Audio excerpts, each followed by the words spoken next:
الشيطان الرجيم بسم الله الرحمن الرحيم الحمد لله رب العالمين الرحمن الرحيم مالك يوم الدين إياك نعبد وإياك نستعين اهدنا الصراط المستقيم صراط الذين أنعمت عليهم غير المغضوب عليهم ولا الضالين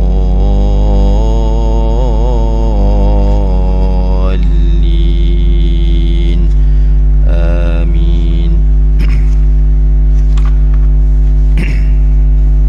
إن الحمد لله نحمده ونستعينه ونعوذ بالله من شرور أنفسنا ومن سيئات أعمالنا من يهده الله فلا مضل له ومن يضلل فلن تجد له وليا مرشدا أشهد أن لا إله إلا الله وحده لا شريك له وأشهد أن محمدا عبده ورسوله اللهم لا سهل إلا ما جعلته سهلا وأنت تجعل الحزن إن شئت سهلا برحمتك يا أرحم الراحمين والحمد لله رب العالمين. Yang berbahagia Tuan Nazir, barisan ahli tuan kuasa, Tuan Imam, sidang hadirin dan hadirat rahimakumullah. Assalamualaikum warahmatullahi wabarakatuh. Alhamdulillah, syukur kita kehadrat Allah Subhanahu wa taala kerana pada malam yang berbahagia ini kita telah masuk ke pertengahan ataupun dah sampai ke penghujung fasa yang kedua daripada bulan Zulhijjah, dan tak berapa lama lagi insya-Allah kita akan masuk ke bulan Muharram tahun baru 1444 Hijrah. Alhamdulillah, jadi insya-Allah pada malam berbahagia ini sekali lagi kita akan mengupas beberapa lagi ciri-ciri ajaran sesat, ciri-ciri ajaran sesat. Dan tuan-tuan sedia maklum bahawa tajuk ajaran sesat ni bukan tajuk yang diminati oleh ramai, tapi kita kena kenal tuan-tuan, kita kena faham, kita kena tahu, sebab ciri-ciri ajaran sesat inilah, ajaran-ajaran sesat inilah, aliran pemikiran inilah yang seringkali menggelincirkan ramai manusia, ramai orang-orang mukmin muslim daripada landasan akidah yang sebenarnya tuan-tuan. Sebab itu suka ataupun tidak kita kena kenal lah, kena tahu ciri-ciri. Sebab ajaran sesat ni tuan-tuan, kalau segi cara pemakaian, segi keterampilan dia lebih kurang macam kita juga tuan-tuan.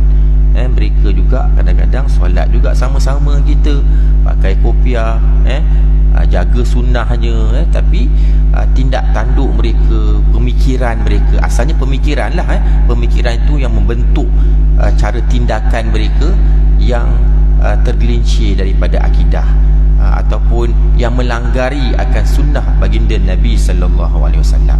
Ini yang kita bimbang tuan. Sebab itu kenapa para ulama menyarankan kita setiap amalan-amalan kita tuan-tuan mesti selari dengan sunnah baginda Rasulullah SAW. Lawan kepada sunnah adalah bid'ah, itu saja kan. Jadi kita tak perlu nak fikir ambil pedoman-pedoman ataupun cara-cara lain kan. Kalau kita terpesona dengan tokoh-tokoh besar sekalipun tuan-tuan, kita biasa kita ada idola kan, kita punya mursyid kita. Kalau orang ahli tarikat dia ada mursyid dia, ada guru dia. Guru-guru ini tak boleh bertentangan dengan sunnah Nabi.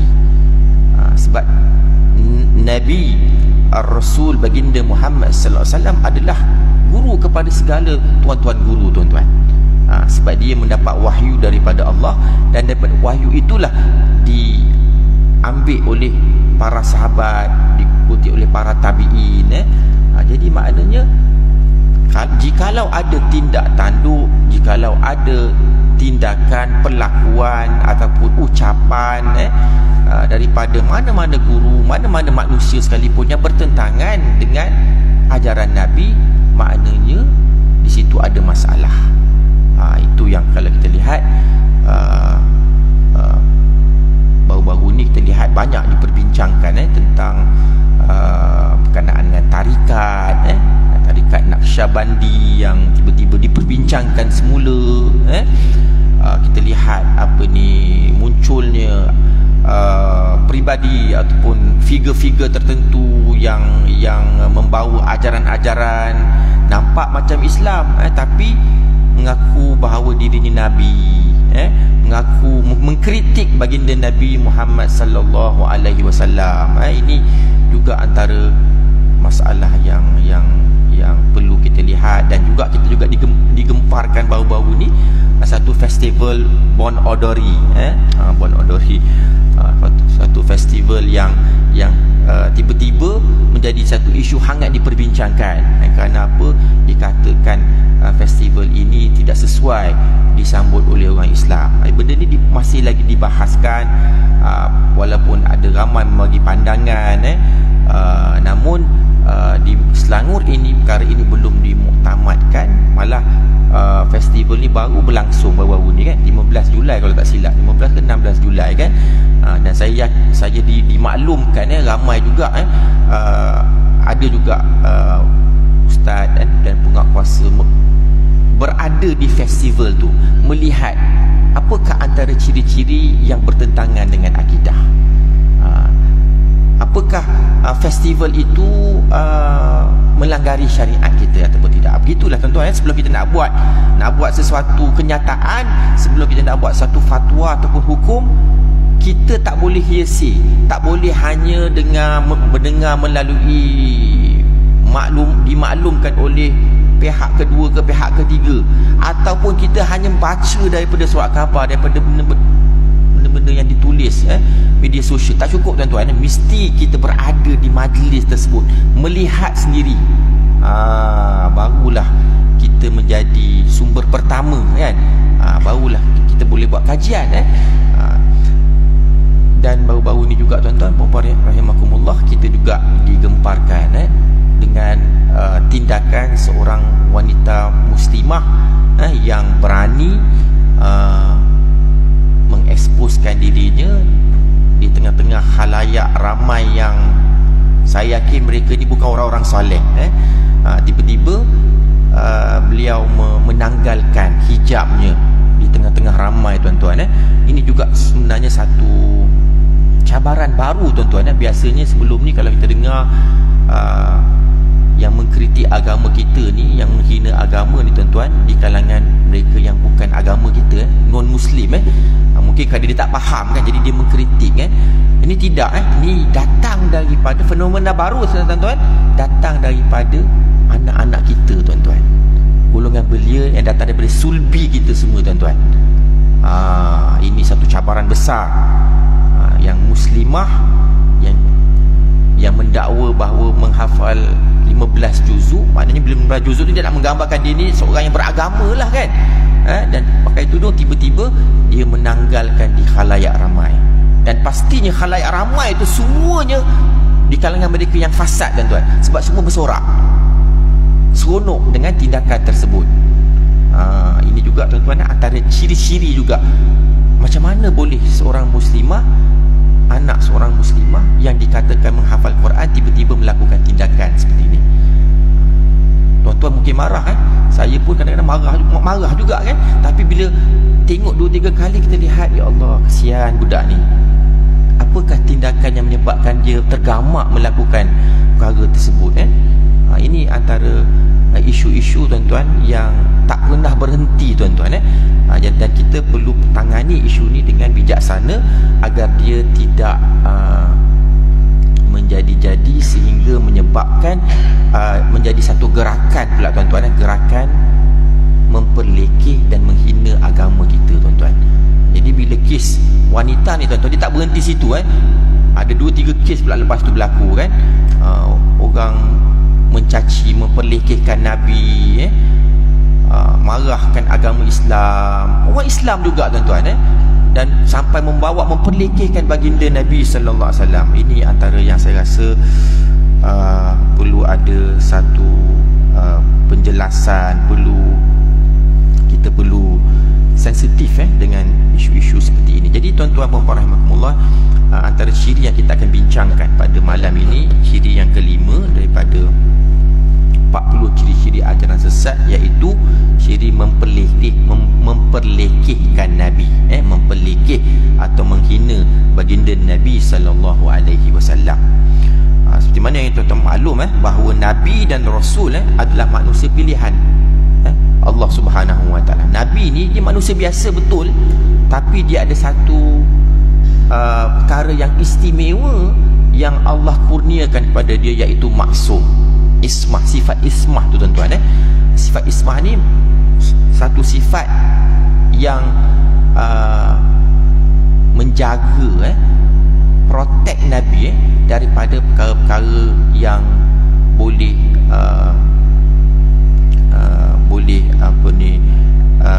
menjatuhkan maruahnya dan sebagainya lah. Itu ismah. Jadi maknanya orang yang bersifat ismah, manusia yang bersifat ismah adalah di kalangan Nabi dan Rasul, dan mereka terpelihara daripada melakukan perkara-perkara yang mengaibkan tuan-tuan. Sebab itu sifat ismah ini yang menyebabkan Nabi ini dipelihara oleh Allah Subhanahu wa taala. Nabi dijaga oleh Allah Subhanahu wa taala. Tak mungkin Nabi boleh melakukan perkara-perkara yang boleh membawa kepada pengaiban dan sebagainya tuan-tuan. Sebab apa? Sifat ismah, sifat maksum yang ada pada baginda Nabi sallallahu alaihi wasallam. Dan sifat maksum ni tak boleh diwarisi oleh mana-mana manusia kecuali Nabi sahaja. Ini Nabi dan Rasul sahaja. Ini antara i'tiqad akidah ahli sunnah wal jamaah. Walaupun di sana ada juga pandangan-pandangan, aliran-aliran pemikiran yang mengatakan bahawa sifat ismah ini boleh diusahakan, boleh muktasab, boleh diusahakan untuk diperolehi oleh seseorang. Ada juga aliran-aliran pemikiran yang berpegang dengan pandangan itu, sehingga dia kata imam-imam dia boleh imam-imam dia ni adalah maksum. Bukan imam-imam solat tuan-tuan. Imam-imam ni dia refer kepada dia punya tuan guru dia. Tuan guru mesti ada sifat maksum. Kalau tidak, macam mana dia nak bawa misi Nabi? Dia kata begitu tuan-tuan. Ini antara fahaman yang wujud. Walaupun Nabi ini insan yang dipelihara oleh Allah Subhanahu wa taala, namun ada fahaman-fahaman di akhir zaman ini yang cuba untuk memperlekehkan Nabi, dan memperlekehkan Nabi ni tuan-tuan, mereka cuba membongkar akan perkara-perkara yang luar biasa yang tak selari dengan manusia biasa, dan mereka jadikan ini isu-isu besar. Contohnya, mereka memperkatakan bahawa Nabi ini, sifat Nabi kahwin lebih daripada 4 orang itu menandakan Nabi ini seorang insan yang gila seks. Na'udzubillah min zalik, na'udzubillah. Sehingga digambarkan Nabi ini dalam karikaturnya, Nabi dalam dengan gambaran yang cukup keji tuan-tuan. Jadi ini ada gerakan tuan-tuan, dan gerakan ini bukan hanya di kalangan mereka yang bukan Islam tuan-tuan, tetapi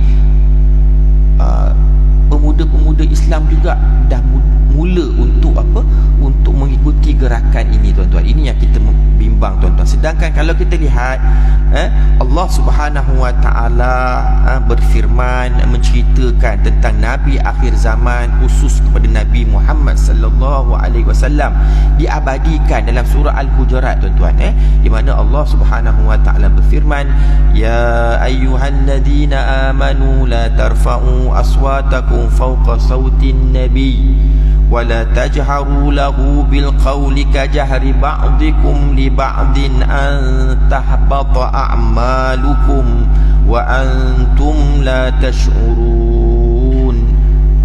Dalam surah Al-Hujurat ayat yang kedua ni tuan-tuan, Allah Subhanahu wa taala berfirman, wahai orang-orang yang beriman, janganlah kamu semua meninggikan suaramu lebih daripada suara Nabi, dan janganlah kamu berkata dengan suara yang keras sebagaimana kerasnya suara kamu terhadap sebahagian daripada yang lain, agar pahala amalan kamu tidak terhapus sedangkan kamu tidak menyedarinya. Ini antara adab tuan-tuan daripada firman Allah ni dalam surah Hujurat ni.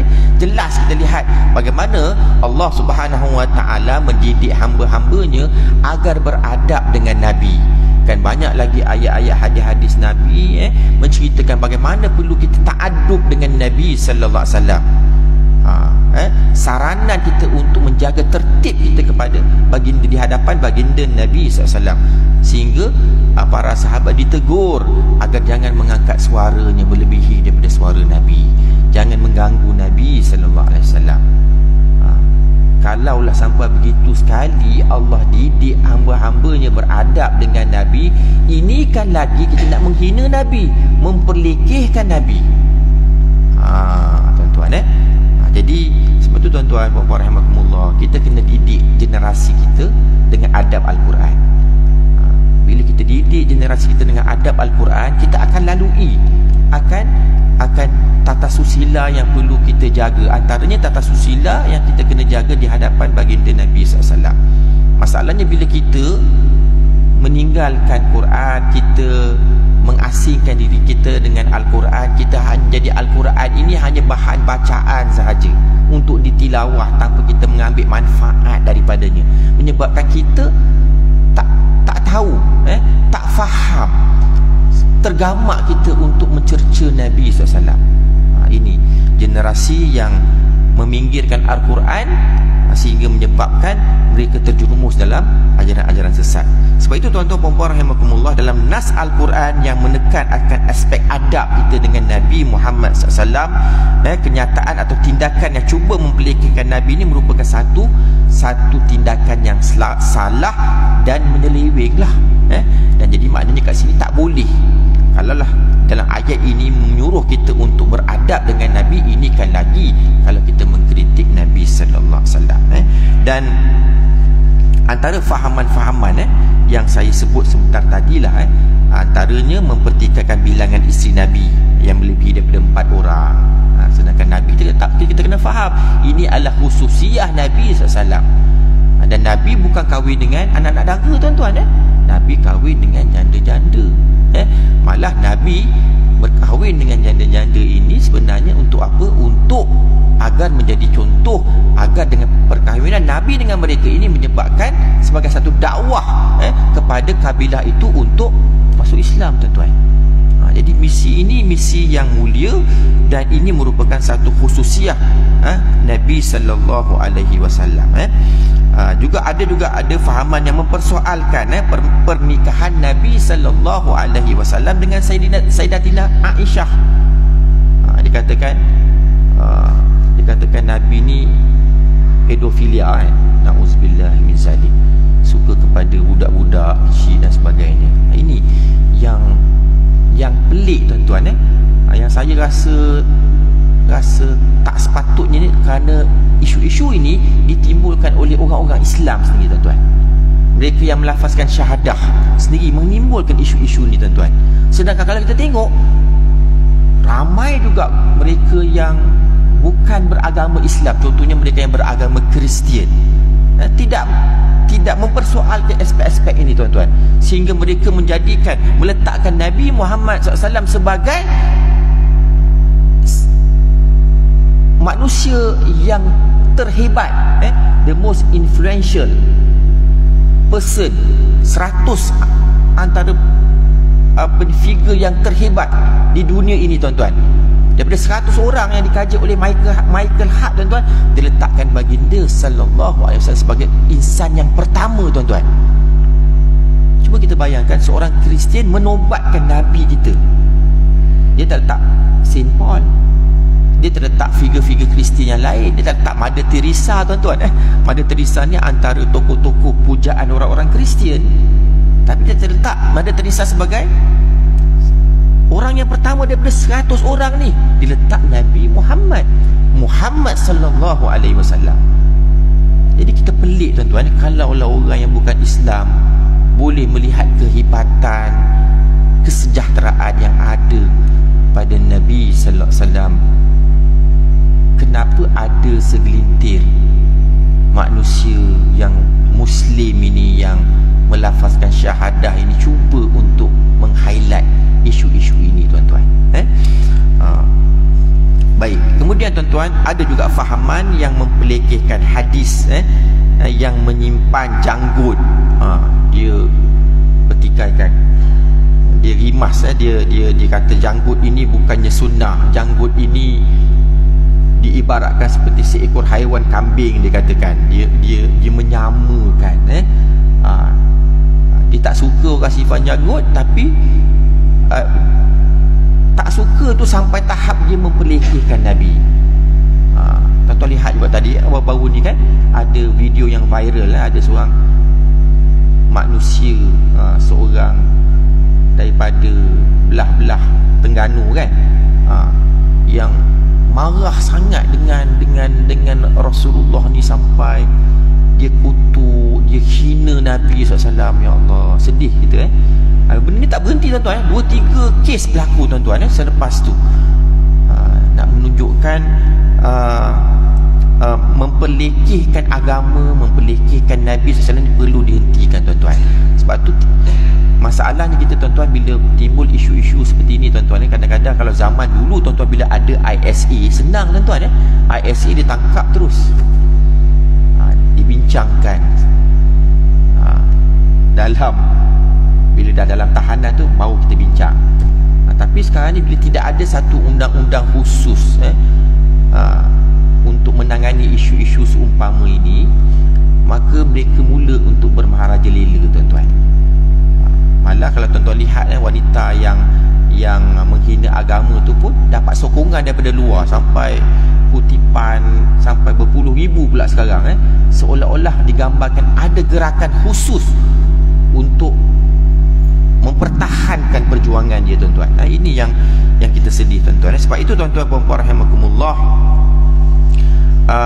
tidak salah kita untuk mengkaji apa yang dilakukan oleh baginda Nabi SAW dengan tujuan ibrah, hikmah dan pedoman. Namun untuk menghina dan mempelekehkan baginda Nabi SAW adalah satu tindakan yang melampau, satu tindakan sesat, satu tindakan menyeleweng. Sewajarnya sirah Nabi SAW dikaji untuk dijadikan pedoman dan panduan. Sebab itu tuan-tuan, mana-mana masjid tuan-tuan surau mesti ada kuliah sirah nabawiyah. Kita sekarang ni banyak kuliah tauhid, kita ada kuliah fiqh, kita ada kuliah tafsir, kita ada kuliah hadis. Kita juga mesti ada satu kuliah yang menceritakan tentang baginda Nabi SAW. Sebab tu saya menyaran, kalau boleh setiap masjid-masjid surau-surau dalam sebulan tu mesti ada satu kuliah mengkhatamkan kitab menceritakan tentang sirah nabawiyah. Kita ada banyak kitab-kitab sirah tuan-tuan. Ada sirah Rahikul Maktum, ada sirah nabawiyah terjemahan Ramadan Al-Buti. Banyak kitab-kitab sirah yang telah diterjemahkan. Sama ada orang Melayu kita yang menulis ataupun kitab-kitab Arab sirah yang telah diterjemahkan. Sebab apa tuan-tuan? Sebab bila kita mengenali Nabi, kita akan lahir sifat dalam jiwa kita ni tak tergamak nak mengkritik Nabi. Walaupun kita kenal dia, walaupun ada perkara-perkara yang kita rasa tak kena, tapi kita tak mudah nak kritik. Kita mudah untuk bertanya, berbincang balik tuan-tuan. Ada pertanyaan, kita bertanya kepada mereka yang mengetahui tuan-tuan. Ini yang permasalahan bila kita tidak ada satu pengajian yang menceritakan tentang siapakah Nabi SAW, maka generasi akan datang ni tuan-tuan, mereka tidak akan mengenali siapakah sebenarnya Nabi. Mereka hanya berselawat, Allahumma salli ala Muhammad, Allahumma salli ala Muhammad, tapi selawat mereka tidak meresap dalam jiwa. Sebab apa? Sebab tak kenal Nabi, tak kenal siapakah Nabi Muhammad sallallahu alaihi wasallam. apakah pengorbanan yang telah dilakukan oleh baginda Nabi sallallahu alaihi wasallam.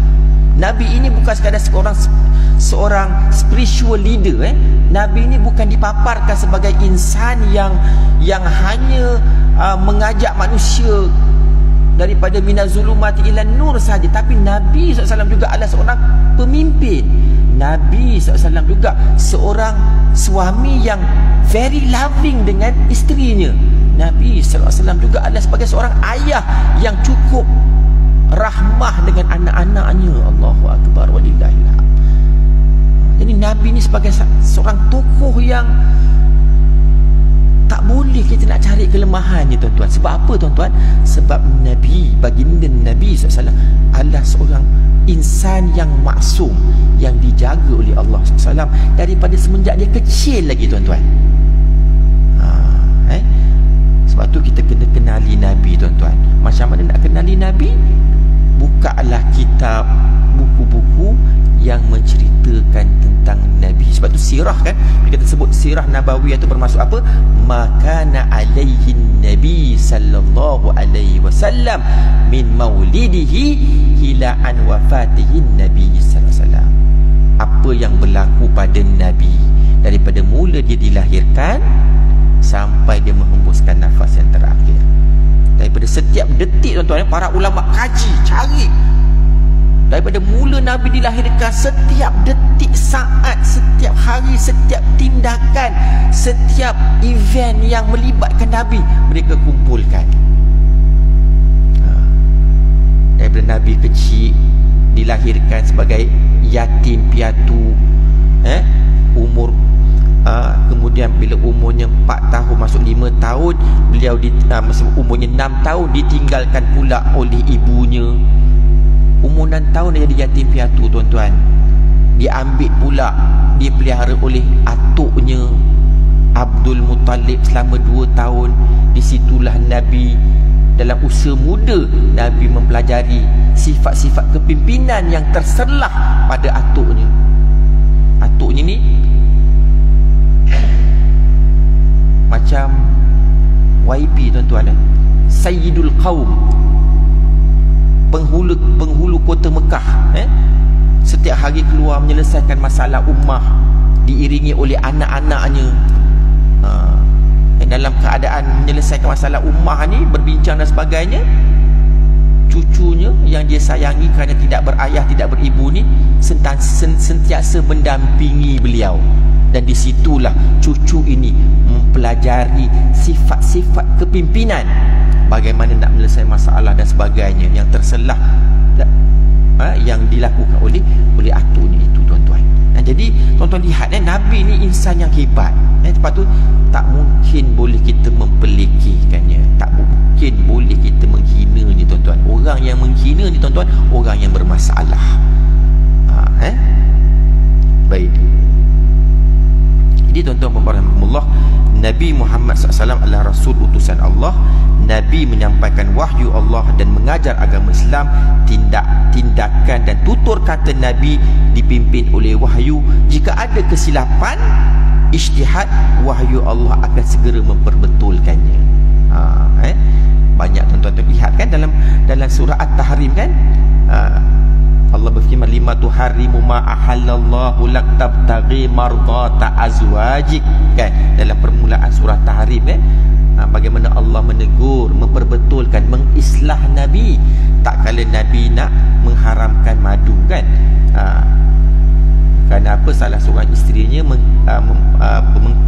memberi komentar bahawa mulut Nabi ini berbau tidak menyenangkan kan.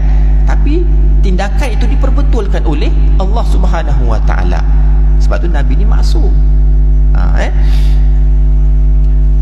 Dan kita lihat juga bagaimana dalam beberapa peristiwa masamnya muka wajah Nabi apabila dihampiri oleh seorang lelaki buta kan. Itu juga diabadi dalam surah Abasa wa tawalla an ja'ahul a'ma wa ma yudrika la'allahu yazakka kan. Ayat Abasa wa tawalla tu menceritakan bagaimana satu hari Nabi tak kala sedang bersidang dengan pembesar-pembesar Mekah, tuan-tuan. Ini berlaku tak kala Nabi sedang berdakwah kepada pembesar-pembesar Mekah, nak ajak mereka, kemungkinan dalam deal ini ramai antara pembesar-pembesar Mekah ni boleh masuk Islam, tuan-tuan. Sedang Nabi sedang nak buat deal, sedang berbincang, tiba-tiba datang Abdullah bin Ummi Maktum, tuan-tuan. Nak bertanya pada Nabi akan urusan agama. Abdullah bin Ummi Maktum ni a'ma, dia buta, tuan-tuan, tak nampak. Jadi tindakan Abdullah ni yang bertanya kepada Nabi, tak kala Nabi sedang berbincang dengan pembesar-pembesar Mekah ni, seolah-olah macam mengganggu sikit kan, sampai Nabi masam muka sikit, tuan-tuan.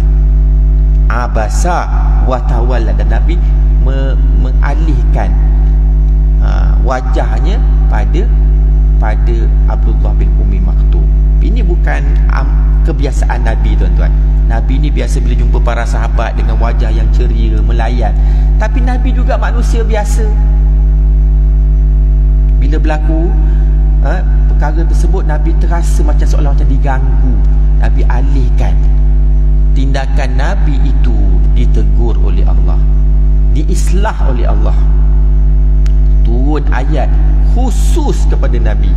Abasa wa tawalla an ja'ahul a'ma, kan? Nabi bila turun ayat ni, tuan-tuan, ya Allah, ya Allah, seolah-olah satu teguran yang menyentap Nabi SAW. Apa buktinya, tuan-tuan? Selepas tu, tuan-tuan, kan, rahimakumullah, bila tiap kali datang aja Abdullah bin Ummi Maktum selepas turunnya ayat tu, bagi tegur oleh Allah, Nabi akan menghamparkan Abdullah bin Ummi Maktum ni dengan kain selendang aja. Wahai Abdullah, duduklah di sini. Dia kata apa? Kamulah orang yang menyebabkan aku ditegur oleh Allah Subhanahu wa taala. Marhaban biman atabani rabbi. Selamat datang kepada si fulan yang menyebabkan aku diislah, ditegur oleh Allah. Allahu akbar, tuan-tuan. Tengok bagaimana Nabi ni, walaupun ada tindakan-tindakan yang menggambarkan sebagai seorang Muslim, sebagai manusia biasa, tapi dia diislah, diperbetulkan oleh Allah Subhanahu wa taala. Sebab itu, tuan-tuan, daripada sini juga, tuan-tuan, kita mengambil iktibar bila ada orang yang melakukan perkara tak betul, tuan-tuan, kita kena tegur. Tak boleh senyap. Lebih-lebih lagi insan-insan yang hampir dengan kita. Isteri kita buat salah, kena tegur, tuan-tuan. Jangan sampai tahap kita tak tegur sebab nak jaga hati dia. Tak boleh.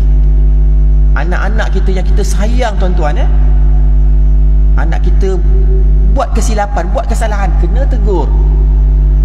Dah waktu maghrib, anak duk masih lagi sibuk dengan game dia, kan? Masih sibuk lagi menonton filem-filem, tuan-tuan, kena tegur. Hayya 'alas salah, hayya 'alal falah, bangun terus solat. Anak-anak susah sangat nak bangun subuh, tuan-tuan, dah kejut tak bangun juga, tuan-tuan. Kita ajak pergi solat, pergi ke masjid, tak bangun, tuan-tuan. Kalau kita terus kejut dia, tuan-tuan, dia tak bangun-bangun, kita pula termis nanti solat jemaah. Kita pun pergilah solat berjemaah kat masjid. Balik daripada solat, dalam hati ni kata, ya Allah, mudah-mudahanlah dia dah bangun. Balik-balik masih belengkah lagi, tuan-tuan. Tuan-tuan senyap, nak pergi kerja dia, tuan-tuan, nak siap-siap kerja, tak boleh, tuan-tuan, kena tegur dengan penuh kesabaran. Bangun.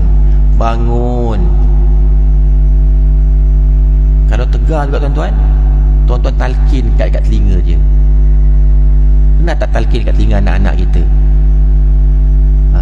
Cuba talkin, tuan-tuan. Psycho sikit. Anak ni, tuan-tuan, kalau kita sentuh emosi dia, insya-Allah, tuan-tuan, dia akan ingat, tuan-tuan. Kadang-kadang urut belakang dia, urut umbun-umbun dia, tuan-tuan, kesian kamu ni, kesian, ya Allah. Abi doakan mudah-mudahan kamu berubah. Bisik di telinganya, tuan-tuan. tetap sikit tuan-tuan. Jadi tak boleh tuan-tuan, tak boleh senyap. Tak boleh senyap. Senyap tu tak betul. Senyap nak menjaga hati tu tak betul tuan-tuan. Itu bukan didikan Nabi sallallahu alaihi wasallam.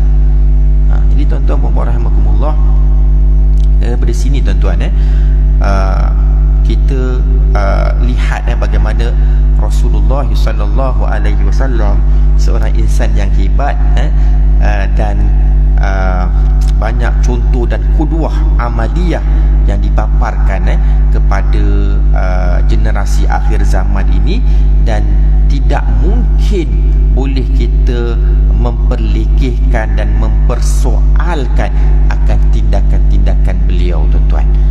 Sebab apa tuan-tuan? Seperti mana saya dah ulang-ulang kali sebut, kerana baginda Nabi sallallahu alaihi wasallam seorang yang telah dianugerahkan ismah oleh Allah kepada beliau.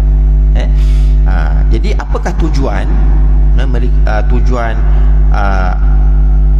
ada kumpulan-kumpulan ini memperlekehkan Nabi? Apakah tujuan mereka tuan-tuan? Tujuan mereka memperlekehkan Nabi mungkin ada satu strategi untuk melunturkan rasa kasih sayang dan mahabbah kepada Nabi sallallahu alaihi wasallam. Jadi bila dipaparkan, dicuba untuk aibkan Nabi, menghina Nabi, mengkritik Nabi dalam isu-isu yang pelbagai tuan-tuan, matlamatnya apa tuan-tuan? Untuk menarik cinta kasih kita kepada Nabi. Dan perkara ini perlu dihalang. Dan kita lihat dalam Al-Quran tuan-tuan, banyak menceritakan Nabi sallallahu alaihi wasallam digambarkan dalam surah Al-A'raf, bagaimana Nabi diceritakan, digambarkan dalam surah Al-A'raf, disebut alladzina yattabi'una ar-rasulan nabiyyal ummiyyan alladzina yajidunahu maktuban indahum fit taurati wal injil ya'muruhum bil ma'ruf wa yanhahum 'anil munkar wa yuhillu lahumut thayyibat wa yuharrimu 'alaihimul khaba'is wa yada'u anhum israhum wa al-aghlal allati kanat 'alaihim falladzina amanu bihi wa azzaruhu wa nasaruhu wa taba'un nur alladhi unzila ma'ahu ulaika humul muflihun. Maksud ayat dalam surah Al-A'raf ini, di mana Allah Subhanahu wa taala berfirman, orang-orang yang mengikut Rasul Nabi yang ummi, yang namanya mereka dapati tertulis dalam Taurat dan Injil, yang ada di sisi mereka, yang menyuruh mereka mengerjakan yang ma'ruf dan melarang mereka daripada mengerjakan yang mungkar, dan menghalalkan bagi mereka segala yang baik dan mengharamkan bagi mereka segala yang buruk, dan membuang daripada mereka beban-beban dan belenggu-belenggu yang ada pada mereka. Maka orang-orang yang beriman kepadanya, memuliakannya, menolongnya dan mengikuti cahaya yang terang yang diturunkan kepadanya, iaitu Al-Quran, mereka itulah orang-orang yang beruntung. Sebab itu dalam ayat ini juga dikatakan, digambarkan sifat-sifat para sahabat, antaranya adalah mereka yang mengikuti Rasulullah sallallahu alaihi wasallam. Walaupun Nabi seorang ummi, mereka mengikuti Nabi, dan mereka mengikuti sifat Nabi yang mengajak kepada benda-benda, perkara-perkara yang ma'ruf, dan menghalang daripada perkara-perkara yang mungkar, dan itulah antara sifat-sifat seorang Nabi. Begitulah yang sepatutnya kita menjadi mereka atau menjadi penyokong baginda Rasulullah sallallahu alaihi wasallam. Antara lain juga tuan-tuan yang juga dipertikaikan oleh mereka yang mengkritik dan menghina Nabi adalah mereka mengkritik akan sifat buta huruf yang ada pada Nabi SAW. Dia kata Nabi ni ummi, Nabi ni tak boleh baca, tak boleh menulis, jadi kenapa nak ikut Nabi, kan? Nabi ni insan yang tak boleh membaca, tak boleh menulis, kenapa nak ikut Nabi? Ini juga seringkali dibahaskan oleh kumpulan-kumpulan yang tertentu. Sedangkan kita tahu bahawa sifat ummi ataupun sifat buta huruf yang ada pada Nabi SAW ini bukan sebagai satu benda yang mengaibkan Nabi, tetapi dia lebih bersifat buta huruf yang ada pada Nabi itu sebenarnya untuk membuktikan akan kerasulan baginda Rasulullah SAW. nak membuktikan bahawa Al-Quran yang diturunkan kepada baginda Nabi SAW bukan hasil daripada tulisan tangan baginda, bukan datang daripada baginda sendiri. Jadi kita lihat kekurangan yang ada tu sebenarnya kekurangan yang ada pada Nabi sebenarnya adalah untuk mengangkat Nabi SAW sebagai insan yang dibimbing oleh Allah Subhanahu Wa Taala. Sebab itulah Nabi dipelihara oleh Allah dan diminta Allah Subhanahu Wa Taala menjaga Nabi, dan setiap wahyu-wahyu yang diturun kepada Nabi itu dihafal oleh baginda Rasulullah sallallahu alaihi wasallam, walaupun beliau tak pandai menulis. Jadi setiap apa wahyu-wahyu Allah yang Nabi baca semula di hadapan para sahabat akan ditulis oleh para sahabat di pelepah-pelepah tamar, direkod semula oleh para sahabat, sehingga akhirnya lahirlah 30 juzuk Mushaf Uthmani dan sebagainya, tuan-tuan. Baik, kemudian tuan-tuan puan-puan rahimakumullah, dalam catatan sunnah Nabi SAW sedang membahagi-bahagikan barang-barang. Ketika itu seorang lelaki datang menggesa Nabi SAW agar berlaku adil dalam pembahagian barang-barang tersebut. Ada pelbagai versi ucapan lelaki tersebut. Kalau kita lihat dalam Fathul Bari, disebut ucapan lelaki tersebut, berlaku adillah wahai Rasulullah, bertakwalah kamu kepada Allah wahai Muhammad. Wahai Muhammad, demi Allah, jika Allah menyuruh kamu berlaku adil, maka aku tidak melihat kamu berlaku adil. Lantas Nabi sallallahu alaihi wasallam pun menjawab, wa man ya'dilu idza lam a'dil. Siapa lagi yang akan berlaku adil? Siapa lagi yang berlaku adil jika aku sendiri tidak berlaku adil?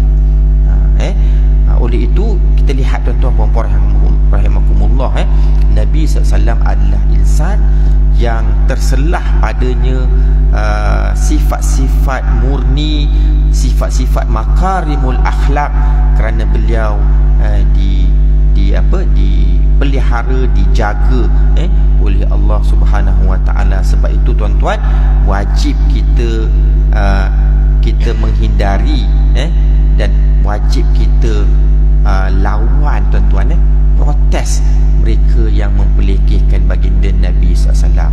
Jangan kita senyap, tuan-tuan. Bukti antara bukti cinta kasih kita kepada Nabi, tuan-tuan, jikalau ada mana-mana adingan, jika ada mana-mana buku yang dikeluarkan mempelekehkan Nabi, kita kena bangun protes, tuan-tuan. Bangun protes secara aman, menzahirkan rasa ketidakpuasan hati kita terhadap mereka yang mempelekehkan baginda Nabi. Jadi insya-Allah kita berhenti sebentar untuk memberi laluan azan, insya-Allah.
mana-mana mereka yang cuba untuk menghina Nabi sallallahu alaihi wasallam, seperti mana yang saya sebut tadi, jikalau ada kita lihat tulisan ataupun video-video klip ataupun TikTok dan sebagainya lah tuan-tuan, yang ada unsur-unsur yang perlekehkan baginda Nabi sallallahu alaihi wasallam, kita kena react, kita kena cepat untuk benteras, buat laporan agar negara kita ini kita dapat pelihara daripada gerakan-gerakan unsur-unsur untuk menjatuh dan menghina akan agama kita ni tuan-tuan. Ini yang penting tuan-tuan. Peranan bukan hanya pada asatizah sahaja, semua yang melafazkan kalimah la ilaha illallah Muhammadar Rasulullah, semua yang bersyahadah tuan-tuan, menjadi tanggungjawab kepada mereka untuk mempertahan, menjaga kehormatan baginda Rasulullah sallallahu alaihi wasallam. Mudah-mudahan dengan caknanya kita menjaga kehormatan Nabi ini menjadi hujah di hadapan Allah Subhanahu wa taala, dan daripada situ kita melayakkan kita untuk mendapat syafaatun Nabi sallallahu alaihi wasallam nanti, insya-Allah. Jadi saya rasa cukup sekadar di sini sedikit perbincangan kita berkenaan dengan ciri-ciri ajaran sesat, dan insya-Allah dalam pertemuan yang kita akan datang, kita akan melihat ciri yang berikutnya, ciri yang keenam, iaitu menolak hadis ataupun sunnah baginda Rasulullah sallallahu alaihi wasallam. A'udzubillahi samil alim minasyaitonir rajim. Bismillahirrahmanirrahim. Wassallallahu ala Muhammad wa ala alihi wa sahbihi wa barik wa sallim. Allahumma lakal hamdu kulluhu wa lakal syukru kulluhu wa ilaika yurja'ul amru kulluhu la radda li fadlika wa la ma'buda bihaqqi siwa.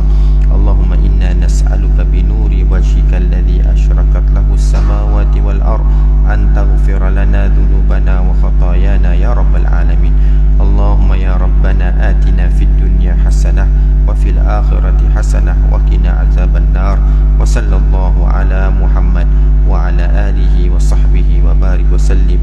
Walhamdulillahi rabbil alamin. Subhanakallahumma wa bihamdi, subhanakallahumma wa bihamdika, asyhadu an la ilaha illa anta, astaghfiruka wa atubu ilaik. Bismillahirrahmanirrahim. Wal 'asri innal insana lafi khusr illa alladziina amanu wa 'amilus shalihat wa tawassaw bil haqq wa tawassaw bis sabr.